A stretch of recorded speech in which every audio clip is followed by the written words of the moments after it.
দেবী, যিনি সংসারের সর্বত্র ব্যাপ্ত আর আমাদের অন্তরেও। তাঁর অসংখ্য রূপ, অগণিত নাম। কারুর কাছে তিনি শক্তি, আবার কারুর কাছে তিনি ভক্তি। কারুর কাছে মা, আবার কারুর কাছে প্রকৃতি। কিন্তু বাস্তবে কে এই দেবী? কেন এই তেজপুঞ্জ একটি শরীর ধারণ করেছে? এর উত্তর পেতে হলে প্রশ্ন করাটা আবশ্যক। আর এমন প্রশ্নের উত্তর তখনই পাওয়া যায় যখন অহংকার সমাপ্ত হয়। এই কাহিনী আরম্ভ হয়েছে এমনই এক অহংকারের সূচনা থেকে, যা ব্রহ্মাদেবের পঞ্চম শির রূপে উৎপন্ন হয়েছিল। ব্রহ্মাদেবের জয়! ব্রহ্মাদেবের জয়! দক্ষ সভায় ব্রহ্মাদেবকে অভূতপূর্বভাবে স্বাগত জানানো হয়েছিল। স্বাগত জানিয়েছিলেন স্বয়ং প্রজাপতি দক্ষ, সঙ্গে ছিলেন মহারানী প্রসূতি আর দেবর্ষি নারদ।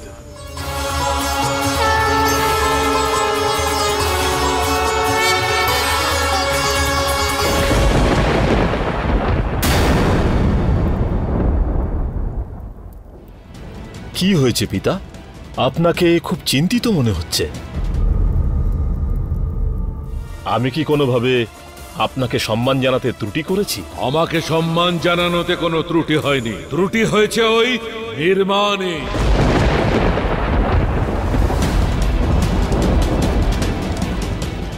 আমি কিছু বুঝলাম না পিতা।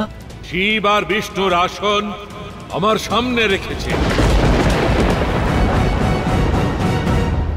যেহেতু এই যজ্ঞ আমার সম্মানে আয়োজন করা হয়েছে,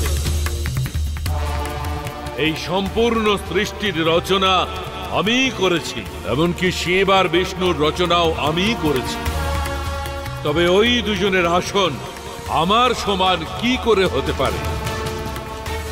আমার স্থান হবে সবার উপরে।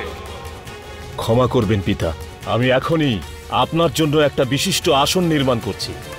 দাঁড়াও দক্ষ, যে স্বয়ং সম্পূর্ণ সৃষ্টি নির্মাণ করেছে তার আসন তুমি কি নির্মাণ করবে?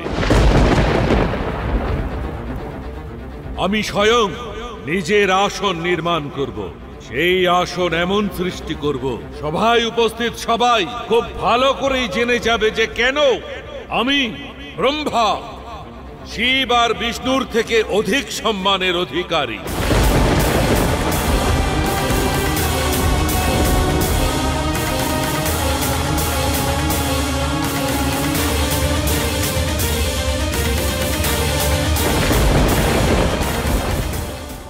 জানি না কেন এমন আভাস হচ্ছে, যেন এই যজ্ঞে কোনো অনর্থ ঘটতে চলেছে।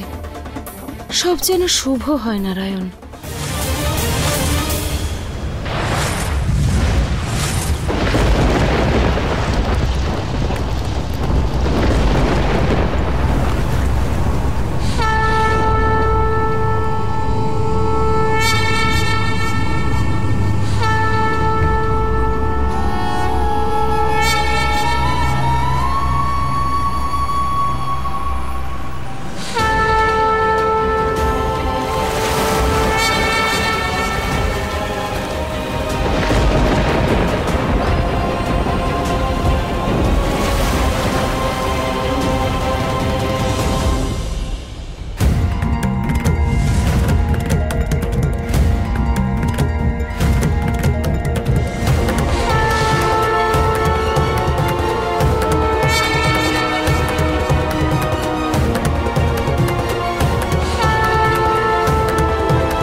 এই হচ্ছে সেই আসন। শুধুমাত্র এই সভাতেই নয়, বরং সম্পূর্ণ সৃষ্টির সবচেয়ে মহত্বপূর্ণ ব্যক্তিত্বের উপযুক্ত।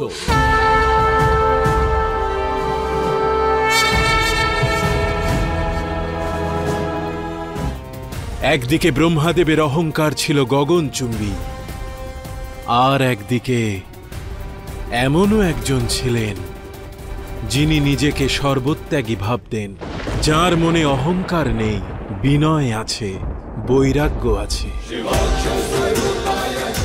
সেই দেবতা যিনি সকল আকাঙ্ক্ষার ঊর্ধ্বে, না আছে সম্মান প্রাপ্তির আকাঙ্ক্ষা, না আছে অপমানের ভয়।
আমি আপনাকে সারা সংসারে খুঁজছি, আর আপনি এখানে ভস্য নিয়ে খেলা করছেন।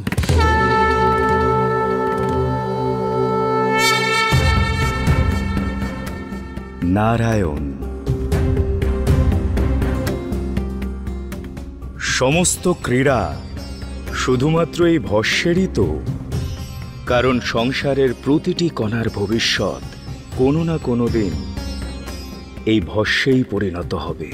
তাই এই ভস্যকেই আমি আমার অঙ্গে ধারণ করলাম। আপনি ভুলে গেছেন দেব, আমরাও এই সৃষ্টির অংশ, আর তাই আজ আমাদের কোথাও যাওয়ার কথা। ভুলিনি নারায়ণ, কিন্তু কিছু প্রশ্নের উত্তর খুঁজে পাচ্ছি না। আমাদের তিনজনের মধ্যে এই সংসার চালানোর শক্তি আছে, কিন্তু আপনি কি কখনো ভেবেছেন আমরা কোথা থেকে এসেছি, কোথায় যাব, আমাদের এই অস্তিত্বের উদ্দেশ্য কি? যে সৃষ্টি পরিচালনার দায়িত্ব আমাদের, তার সূচনা কবে হয়েছিল, কে করেছিলেন? এ কেমন প্রশ্ন দেব? কি উদ্দেশ্য আমাদের অস্তিত্বের? সৃষ্টিতে যা কিছুর অস্তিত্ব আছে তার রচয়িতা ব্রহ্মাদেব। সঞ্চালন করা আমার দায়িত্ব, আর বিনাশ করেন আপনি। এটি শুধুমাত্র ভ্রম নারায়ণ। তাহলে সত্য কি দেব? একটা সংকেত যা গভীরভাবে আমি অনুভব করছি। অবশ্যই কোথাও না কোথাও কেউ আছেন যিনি আমাদের থেকে শ্রেষ্ঠ, সৃজনে, সঞ্চালনে, সংহারে, হয়তোবা কোনো শক্তি। তা অবশ্যই সম্ভব, কিন্তু আমি আপনার কাছে এখন বড় একটা সমস্যা নিয়ে এসেছি দেব। আমি জানি আপনার সমস্যা কোথায় নারায়ণ। ব্রহ্মদেবের ক্রমবর্ধমান অহংকার।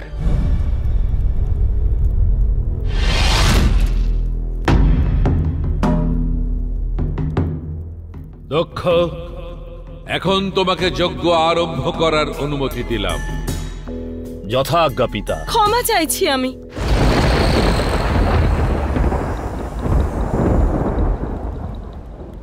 কিন্তু ত্রিদেবের সম্পূর্ণ উপস্থিতি ব্যতীত আমাদের এই যজ্ঞ কি শুভ হবে? আমাদের নারায়ণ আর শিবের জন্য অপেক্ষা করা উচিত। আর তোমাকে বলছি, নিজের বাণীটাকে সংযত করার চেষ্টা করো। তুমি একজন স্ত্রী, নিজের মর্যাদাটা ভুলে যেও না। আর মুখটা তখনই খুলবে যখন বলার অনুমতি আমি দেব।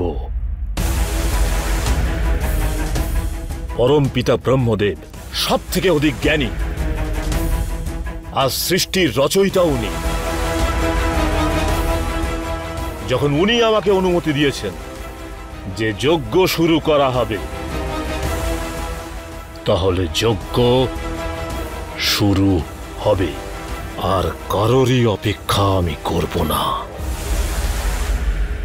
আমার কাছে ব্রহ্মদেবের অহংকারের তুলনায়ও বেশি গুরুত্বপূর্ণ আমার অস্তিত্বের প্রকাশে। দক্ষের যজ্ঞের থেকেও বেশি গুরুত্বপূর্ণ সেই প্রশ্নের উত্তর যা আমার মনের মধ্যে জেগেছে। দেব, আপনি সর্বদা সংসারের সমস্যা থেকে নির্লিপ্ত থাকেন, কারণ আপনি বৈরাগী। কিন্তু আজ আপনার মনোযোগ আর আপনার হস্তক্ষেপ আবশ্যক। আপনি আমার আরাধ্য দেব।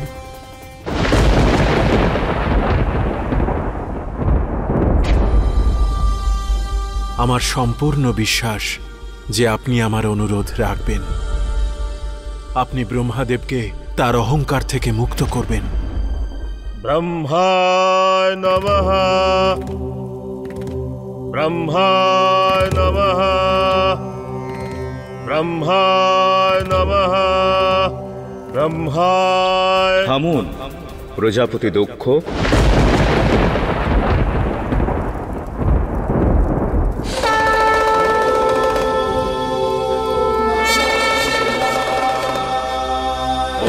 शिवं शिवा ॐ शिवं शिवा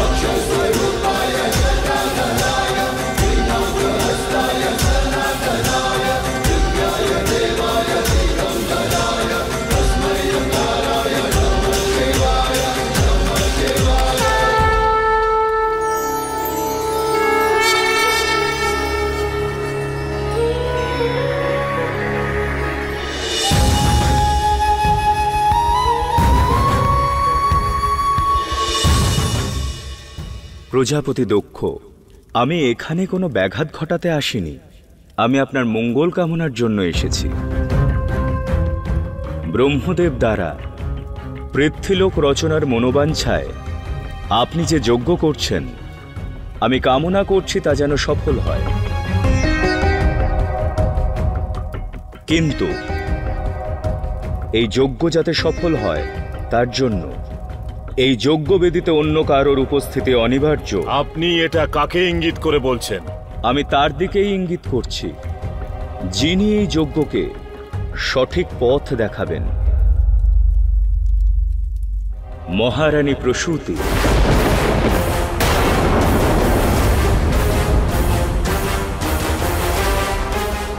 যার সাহায্য ছাড়া এই যজ্ঞ সম্পূর্ণ হবে না। ক্ষমা করবেন আমায়। স্ত্রী পুরুষের কথা পালন করতে পারেন, তাকে অনুসরণ করতে পারেন, কিন্তু তার সাথে বসতে পারেন না। জীবনের কোনো অংশেই পারেন না। অদ্ভুত প্রজাপতি দক্ষ, যে স্ত্রী নিজের গর্ভে আপনার সন্তানকে ধারণ করেছেন, যে স্ত্রী আপনার বংশকে এগিয়ে নিয়ে যাবেন, আপনি তাকেই অবহেলা করছেন। আর আপনি ব্রহ্মদেব, আপনি তো সর্বজ্ঞানী, স্বয়ং রচয়িতা। তাহলে এক অন্য রচয়িতার সঙ্গে এই ব্যবহার কেন? আপনি যদি সংসার সৃষ্টি করেন, তাহলে নারীও তার গর্ভে নতুন জন্মের সৃষ্টি করে। এখন এক সন্ন্যাসী আমার সম্মুখে একজন স্ত্রীলোককে দাঁড় করাবে। আপনার সমকক্ষ নয় ব্রহ্মদেব, আপনার আগে।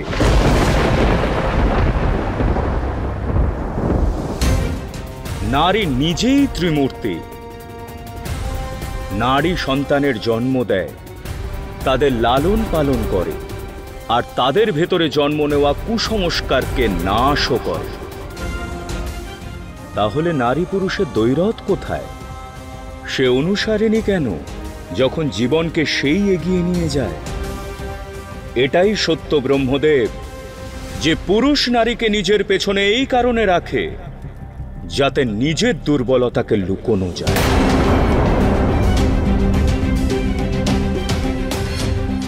মহারানী প্রসূতির গর্ভে আপনার পুত্রের সন্তানেরাই বড় হচ্ছে ব্রহ্মদেব। যদি ওনাকে আপনি যজ্ঞবেদিতে একসাথে বসান, তাহলে আপনার সম্মান কমবে না, বরং এক নারীকে তার যথার্থ সম্মান দেওয়ার কারণে আপনার সম্মান আরো বাড়বে। স্তব্ধ হও শিব!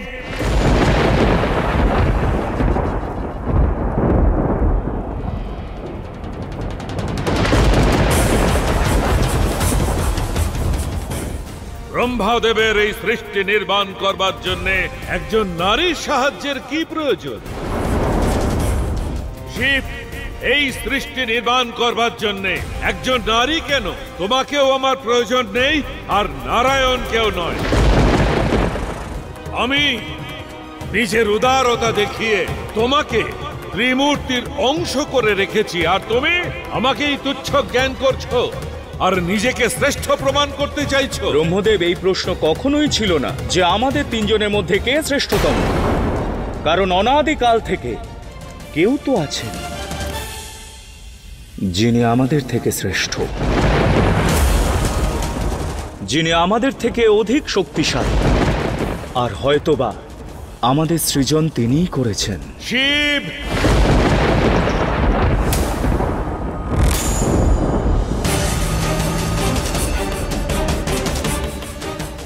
যদি আমার শ্রেষ্ঠতর কেউ থাকে তবে উপস্থিত করো আমার সামনে। পরিচয় দাও সবাইকে, কোথায় আছে সে? জানা নেই, শুধু ইঙ্গিত পাই তিনি অবশ্যই আছেন। সেই কারণেই আমি চেষ্টা করছি ব্রহ্মদেব, যাতে আপনি সেই সত্যের সঙ্গে পরিচিত হন, যাতে আপনার অহংকার দূর হয়। যাকে তুমি অহংকার বলতে চাইছো, বাস্তবে সেটা আমার অস্তিত্বের আকার। আমি ব্রহ্মা দেবী এই সৃষ্টিকে রচনা করেছি, আর সেই জন্য এই সৃষ্টিকে আমার নামেই ডাকা হয় ব্রহ্মাণ্ড, ব্রহ্মাণ্ড, ব্রহ্মাণ্ড।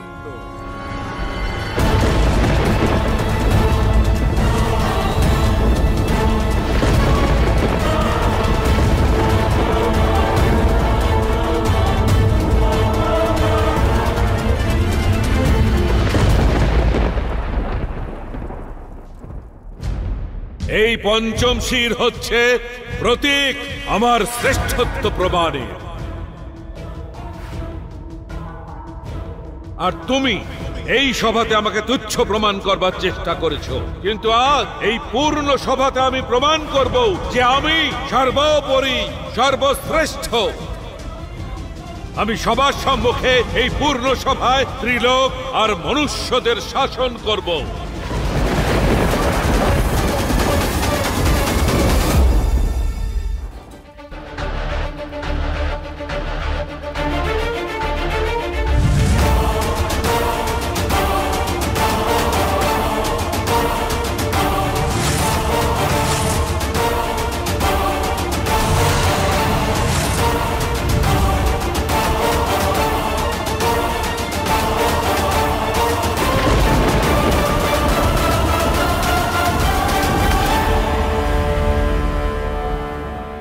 মন দিয়ে দেখো শিব, ব্রহ্মার সৃজন শক্তিকে আমি যা নির্মাণ করতে চলেছি তাই সংসারের প্রথম মনুষ্য মনো।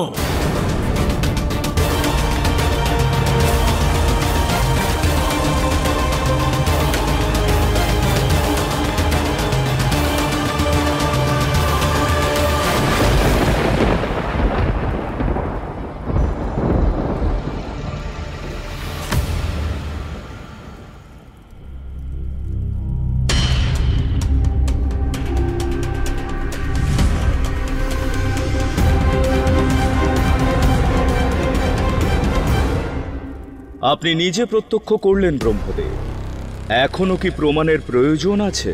দেখেছি তুমি মায়ার দ্বারা আমার সৃষ্টিকে ধ্বংস করবার দুঃসাহস করেছ। অকারণে অভিযোগ করবেন না ব্রহ্মাদেব। বিরত হন নারায়ণ, আপনার কথার কোনো প্রভাব ওনার উপর পড়বে না, কারণ এটি ব্রহ্মদেব নন, ওনার পঞ্চম মস্তক বলছে। হে ব্রহ্মদেব, এবার তো আপনার এই পঞ্চম মস্তকের দুষ্কর্মকে বোঝার চেষ্টা করুন। অহংকারের কারণে আপনি বিবেক রহিত হয়েছেন, ক্রোধ আপনার মনে বসত করছে। এই কারণে আপনি আপনার অসফলতার জন্য আমাকে দায়ী করছেন, কিন্তু সত্য তো এটাই ব্রহ্মদেব, যদি আপনার অসফলতার জন্য কেউ দায়ী হয়ে থাকে তাহলে তা শুধুমাত্র আপনি এবং আপনার অহংকার। শব্দ হও শিব, তুমি আমার শক্তি আর সামর্থ্যকে সন্দেহ করেছ। আমি প্রমাণ করব যে ব্রহ্মা কি করতে পারে। কোন সৃজনে বা বিনাশ কার্যে এই সৃষ্টিকে বিনাশ করবার জন্য কোন শিবের প্রয়োজন নেই।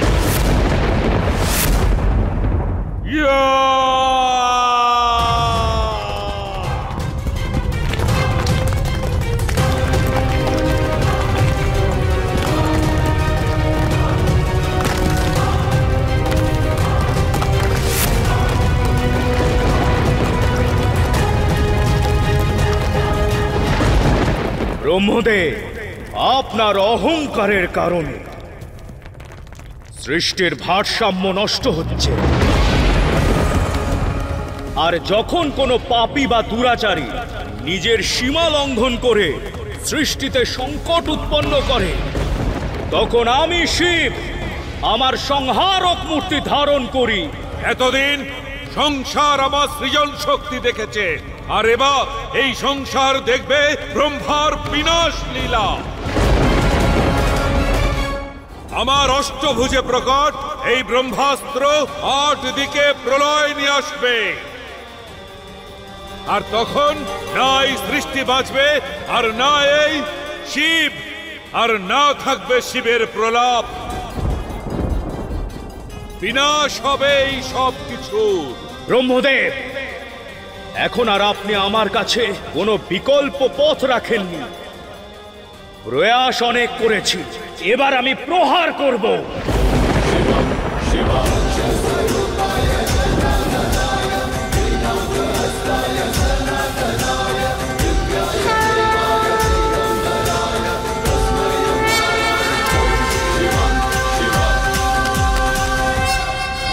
পিতা!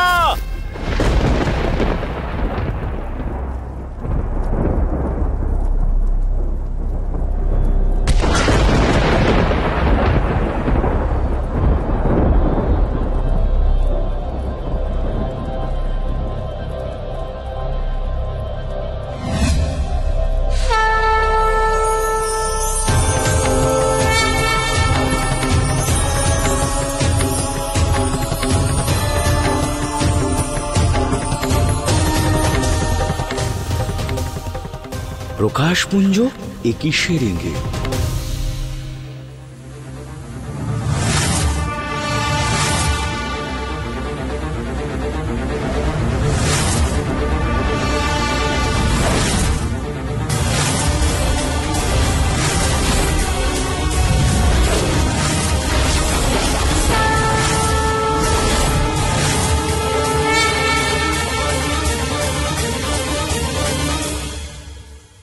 এ কেমন প্রকাশপুঞ্জ?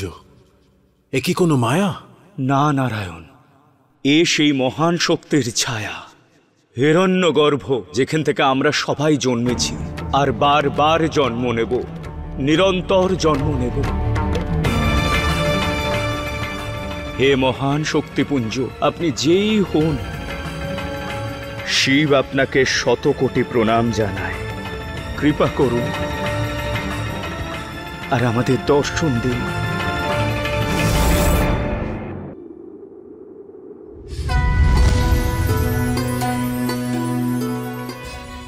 এই সংসার, এই ব্রহ্মাণ্ড বিনা কোনো প্রেরণায় আমার ইচ্ছায় রচিত হয়েছে। সমস্ত শক্তি আমার মধ্যেই আছে। সবার অস্তিত্ব আমাকে দিয়েই শুরু হয়, আমার ইচ্ছেতেই হয়।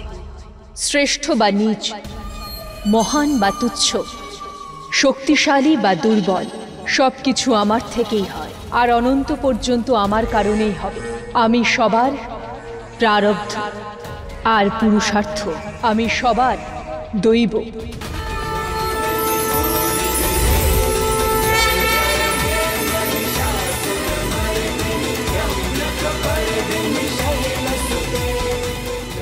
দেবী